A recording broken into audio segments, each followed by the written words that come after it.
He is an Iranian kickboxing champion, an entrepreneur, and a major social media influencer. He was born Ahmad Moin Shirazi in Najaf, Iraq, but he's better known now as Picasso Moin. Picasso and his family moved back to Iran after the revolution of 1979 when he was only a year old. By the age of 13, he was immersed in the world of martial arts. In his teenage years, Picasso moved to Pakistan, then to Sri Lanka, then returned to Iran in 1998 before leaving again for Germany, where he won a number of different titles in kickboxing. In recent years, Picasso and his wife Shabnam had become an influencer couple with over 500,000 followers in Iran. On Instagram, one of the few Western social media networks that are not blocked in Iran, the couple showed themselves in their everyday life with their children, doing sports, or in intimate moments like sharing a kiss. Well, for this, quite famously a couple of years ago, they were charged, convicted, and sentenced to a total of 16 years in prison by the Revolutionary Court in Iran for posting so-called propaganda against the regime and quote-unquote obscene and vulgar content, and for spreading alleged, quote, moral corruption through their popular Instagram accounts. Well, this led to an escape from Iran while on bail, headlines around the world in recent months. Picasso and his wife are currently in self-exile in Turkey with their 2 children. And right now, Picasso Moin joins me from Istanbul. Hello, sir. Hello, Jian. Hello, everybody. It's a pleasure to be with you guys, really, and very excited for the rest of the show. Thank you so much for doing this, Picasso. I mean, you've had quite a year over the last 12 months, and I want to get to your whole story of how you were sentenced by the Islamic Republic, how you ended up being able to get out, and all that you've learned in the process. Let me ask first, in general, I mean, this has been a very turbulent time for your family. You're suddenly in exile. To judge from your Instagram account and postings, you are taking it in stride. There's sweet pictures of you and your wife and family. Is it fair to say you are coping okay for now? Well, it is actually. You see, actually being abroad, being like out of Iran for me was something which I'm quite used to. I left country as I was 16 years old, and to be honest with you, I wasn't really the material which was meant to live in Iran. I mean, especially the kind of family that I grew up in, and I had difficulties in Iran, like trying to connecting with the society to begin with. So when I left Iran, I left in the hope that I don't come back anytime soon. But when I came back and I met my wife and I decided to stay in Iran, and then we set up our businesses and life and had children and stuff. So it was different. Like I was really looking forward to be in Iran, although we had plans to go back to Germany since I'm double nationality, I'm Iranian German. But we always wanted to keep in touch with Iran, keep our ties, always wanted to come back, see the families, keep our businesses going on. And this time when we left, it was different. Like, I don't know, this term, this particular term, qurbat, is what we are feeling right now. Knowing that we cannot go back, we can't see our friends anymore, we miss our house or street or whatever we built there, whatever we left there. And that isn't really that pleasant. But let's say we're a family, we're happy, and I've learned through the time to be happy and grateful for whatever I have, and this is what we're doing right now. We're okay. Okay, let me get to all of that, because there's a lot in this story that is very interesting and quite daunting. First of all, take us back, because you have quite an extraordinary story of coming from the lineage you do, becoming a champion in martial arts, then becoming an enemy of the Revolutionary Court for your online presence. You were born in Najaf, went back to Iran as a little kid with your family. So Najaf is one of Shia Islam's foremost holy cities. Your father was or is a member of the clergy. What was your childhood like? Tell me what little Picasso was like. Okay. You're taking me back in time, man. Well, actually, I was born in a religious family, religious but modern. Of course, I was born in Najaf, not only because my father was studying theology in Najaf, it was because my father was a fugitive, a political fugitive, because in the period of Shah. Right. I was born there, and I was different from the very, very young age. I mean, I can remember that a friend of ours brought me a shirt as a gift. I was 4 years old, and the shirt was American Navy's uniform, I suppose. This is what I was told. Right. So it has like these tiny eagles and American flags in it. And I was wearing it, and then a relative of ours, or a guest of ours in her home, looked at it and said to my mother that, "Oh, tear that American flag off his shirt, and that eagle and whatever. These are like Americans' imperialism, evil, whatever." And my mom said, like, "Yeah, but that's all right. That's just a kid." And you see, those days at the beginning of the revolution, you were either this way or that way. Like, if you wouldn't do that, they would just run out and start talking behind your back that, these people are Taghuti and they're, I don't know. So my mom took off that flag, and I think that was a turning moment for me. I was only 4 years old. Wow. But I really thought, like, this is not okay, because I love this shirt and I love that flag. I mean, it looked good.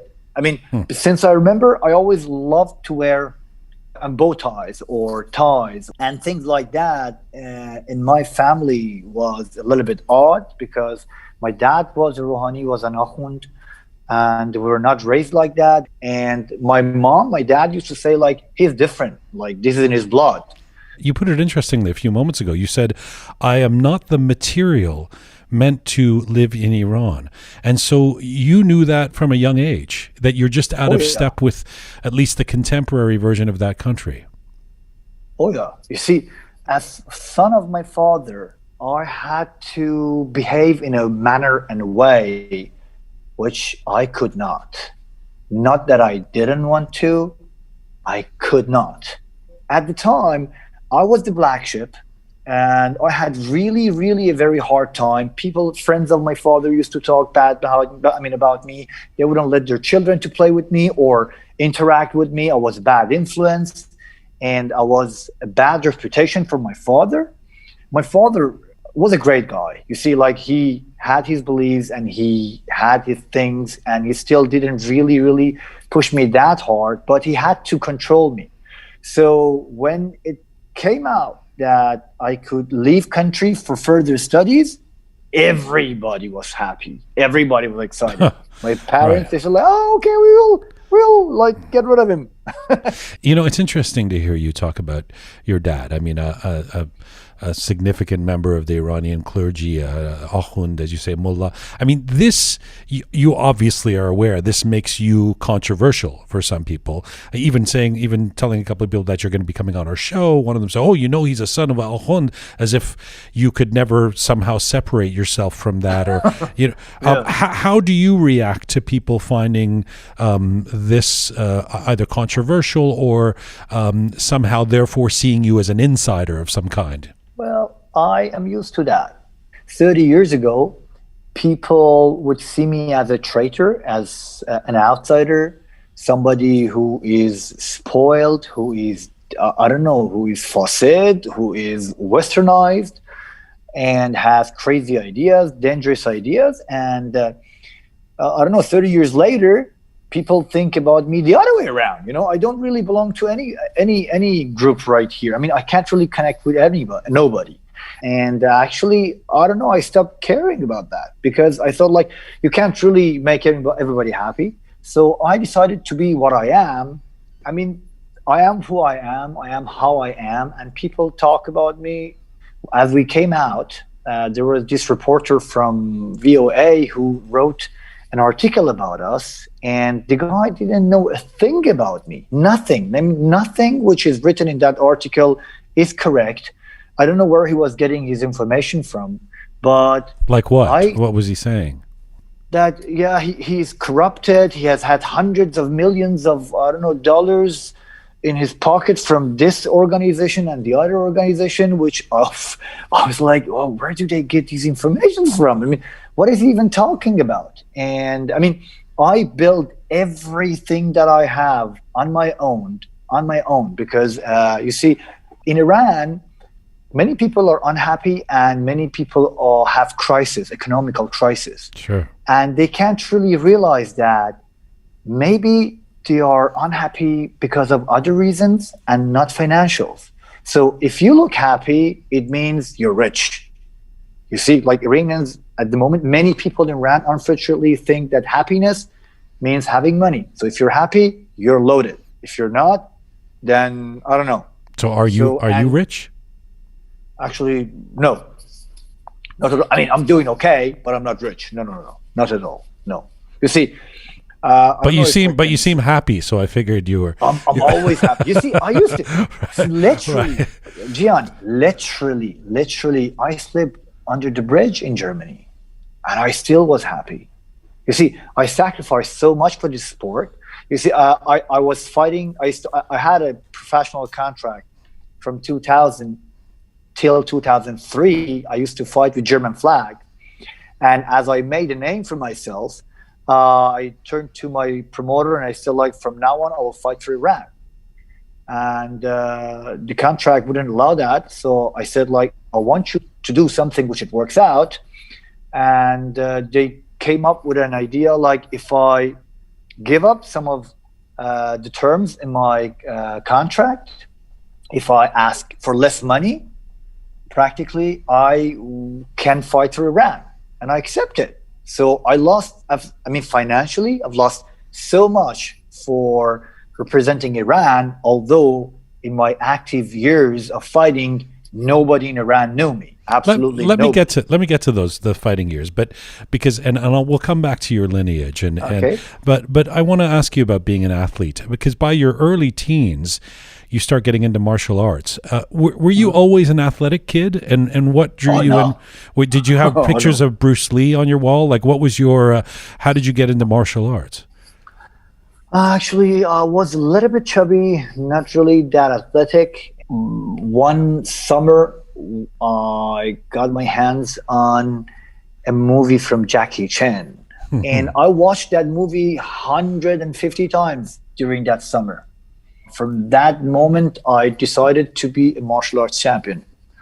Of course, I was supposed to study, because in our family, everybody had to study. Everybody had to become a doctor or muhandis. Sure. So I did that, but this was not what I wanted to do. So when I was free and I had the chance, I decided to leave that all behind and focus on my sport career, which I did. By the way, I love people, and I love human beings. I mean, this and stories of human beings. It's why I love this job, because I like talking to people about their lives, and I love the way the world operates sometimes, especially in our era. That a kid in Iran from a religious family with a father who's Nahund finds inspiration in a Chinese martial arts star who makes cheesy movies in the 1980s and 90s,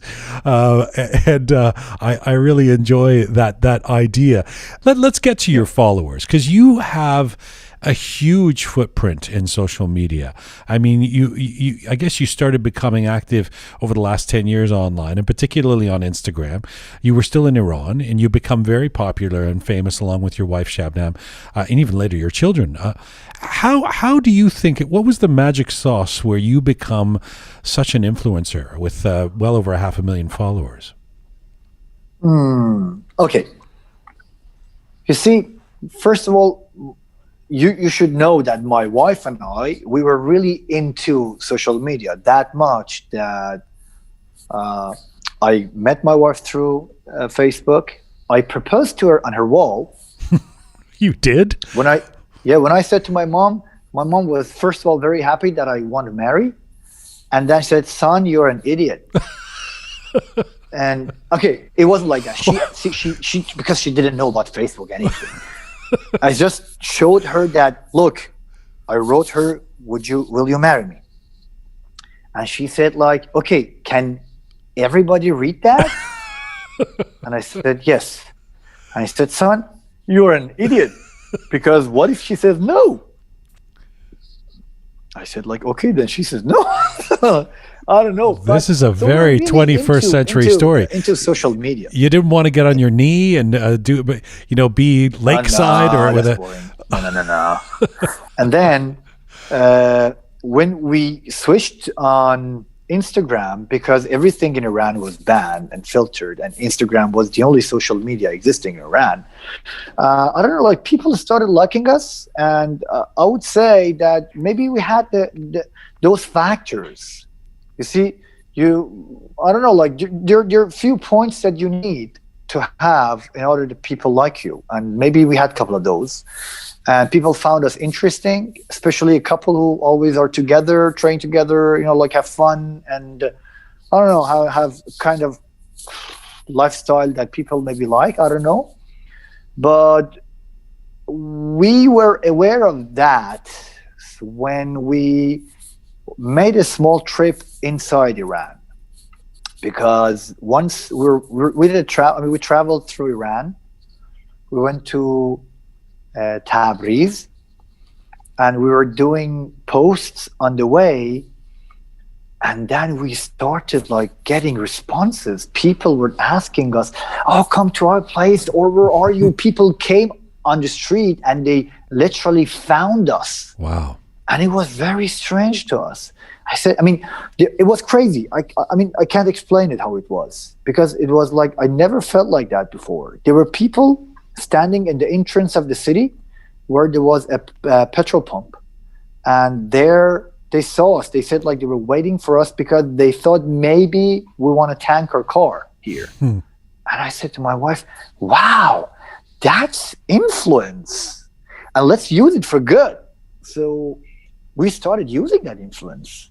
We raised money for so many children who had difficulties with expenses in their medical procedures, or so many people we did so many charity works. There were people who were kicked out of their house because they were behind rents, or I don't know, some people who were in jail and because they owed money to people, or many children that we helped, or other adults who had problem with their medical expenses.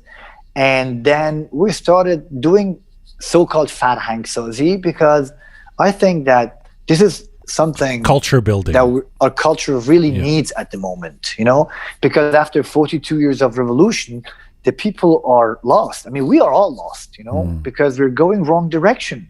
You see, our culture got mutated somehow. And we thought like this is the place, the platform we can use and talk to people. And they say that if you want to see a change in the world, become that change. So we started like behaving the way we wanted everybody to behave, and showing it to people, talking to people. And it started working really, really good. Do you like the fame part of it? You're probably more famous than you've ever been now. Is that something that feels good, that you enjoy? Certainly. Okay, enjoy. Of course, yeah. I wouldn't. Even if I was not, let's say, if the people didn't know me, I still would be the same person.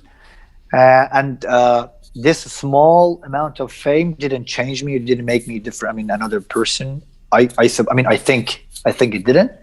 But of course, it is not easy, especially in Persian social media, because that Persian social media is very abusive and very offensive as well. You see, they got good parts, and they are. I thought that was just social media in general. It doesn't have to. Well, yeah, but no. Okay, I don't know. You should have your experience, which I'm sure you have. Yes, I have. But people are ready. This is how it is. You see, I fought for so many years for my country, and then one guy come up with a video, and then look what he did to me. This is how it is. But we like it. We liked it because we did a lot of good things. We did a lot of things which I'm very proud of. We together, people, raising a fund for somebody who needed, let's say, I don't know, $100,000 to get out of jail. And there were people who were paying 5 cents. but they felt like being part of a good deed, good thing to do. And that I could say that brought a change, It's kind of the best part of social media, where you can actually really build a community. Picasso, let me then get to before I let you go, we have to get to the story of what's happened over the last year. So you become repeatedly summoned to the intelligence ministry in Iran and warned about your social media activities, you and your wife. First of all, how seriously would you take these warnings at first? If it is in the Ministry of Information, you take it serious. I mean, everybody does. You see, that's the last stage. It's like cancer stage 4. But it didn't stop you from posting things or doing what you believe you should have the freedom to do. You see, talking about controversy and people talking about me, it was like for 2 years, people were always accusing me of being supape etminan.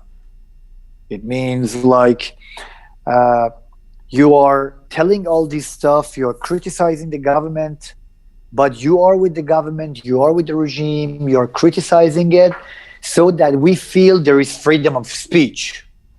Otherwise, there are people who've been taken in custody or vanished for writing way less than you do, so you are with government. And then once they picked us up, everything changed.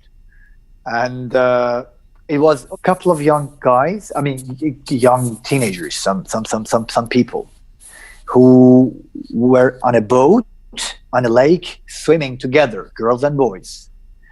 And somebody shoot their pictures while swimming. And that picture went viral. Yes. Shabnam came up from our home gym, said to me that, you know about those children, those kids? I said, yes.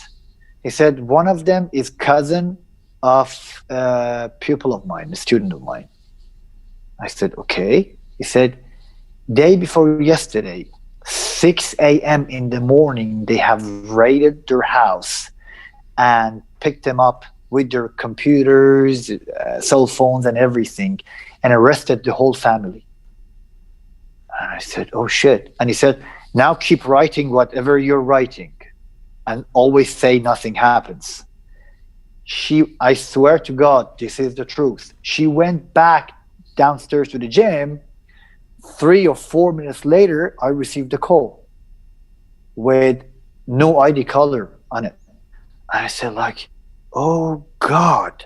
I picked up the phone. Hello? And he said, yes, Mr. Said Ahmad Moin Shirazi. And I said, nobody calls me that. Everybody calls me Picasso. So I knew that shit, this is serious. And then they said, yeah, are you at home right now? And I said, yes. I said, can you please remain at home? Because we are sending you a letter and we need to hand it to you in person. And I said like, okay, where is the letter from? He said, it's a letter from the court. And I said, okay, has it to do with my gym or other businesses, restaurant or whatever I have? They said, no. It is for you and your wife. We call you from Ministry of Information. I said, "Aga man korkoparam richt" in Persian. And he said, no, don't worry. Ministry of Information is a very friendly ministry who is there for your own security. And I'm sure there must be a misunderstanding. So there are a few questions that you have to clear and there is nothing to worry about. So I remained at home and a big fellow delivered the letter. Sorry, when was this? How long ago was this? It was 2018. A couple of years ago, yeah. Yeah. So I went downstairs. And you see, Shabnam came and told me that because Shabnam was always against what I used to write. And all this criticizing the government. My father seriously disliked it. And he always told me, stop writing what you're doing, because this is, first of all, you're wrong. You are wrong. And second of all, this is very dangerous what you're doing. Don't think that I could protect you. But Picasso, are you saying that they used the pretext of you guys, putting pictures on the internet that it goes against the laws, and they used that as the pretext to come after you, when what they really were coming after you for was the fact that you were taking political positions against the government? We were a package, because there was propaganda against the regime was one of the accusations, which was what I was doing according to them. I never thought that I'm doing any propaganda against the regime, because I was thinking that I'm writing very smart. I used to tell my wife, you see, why they come to us and why they haven't come to us actually, or for us, is because I write very smart, I know the red lines. I don't cross them. This is what I was thinking. Right. But no, that wasn't the case. I don't know why. They should have come way earlier, because I tell you why. When we went there, they had copies of maybe 1,000 posts of my wife, 500 posts of mine, each one printed on a paper, written something on it with a comment on it, and they were all there as evidence. I had a post which I wrote. It was too offensive, I would say. It was a little bit too sharp. After a few friends of mine read it, they called me and they said, Picky, maybe you want to delete this because this has gone too far. And what did you say in that post? It was about دختران انقلاب or something like that. Okay. The girls who used to take off Daughters their of the Revolution. stuff, Daughters of the Revolution. But I used some strong terms. And when the third guy, the same night, called me and he said, Picky, what is it? Take it off. I deleted it. So that post was maybe for 4 or 3 hours on my Instagram. And they had it. And they had a copy of that. Yeah. So I don't know, maybe I don't know how it works, but they had a copy of a post which was only 3 hours on my page. And I was like, wow, you guys are good. Anyhow, we went there. We were really scared. Can I just stop you for a second? Because you're telling this story almost in a in retrospect, in almost a fun way, but sorry. But no, don't be sorry. That's probably because I go from A to F and F to P, and I don't know. Well, I wonder if you when you say you were scared, I imagine you were on some level terrified at this point, right? Because this isn't a joking matter. This is gonna, no. Especially when we had 2 children. You start to realize that they're quite serious about this. They're after you, and you have crossed the line. What were the kind of conversations you were having with Shabnam at this point? Oh, when I went down and told Shabnam, okay, she really let me have it. And we don't really argue much. And that was one of the moments, because she told me that she has been telling me for, I don't know, last 2 years, and I never listened. My father's been telling me, I never listened. Everybody's been telling me, I never listened. And now look what you did, because we are not political fighters, we are not free fighters or whatever, because we have 2 children, we're family. And what should we do now? Who is going to look after our kids? And at the time, my daughter was 10 months old, and she used to be fed through my wife, And we knew that they were picking up bloggers and influencers since months.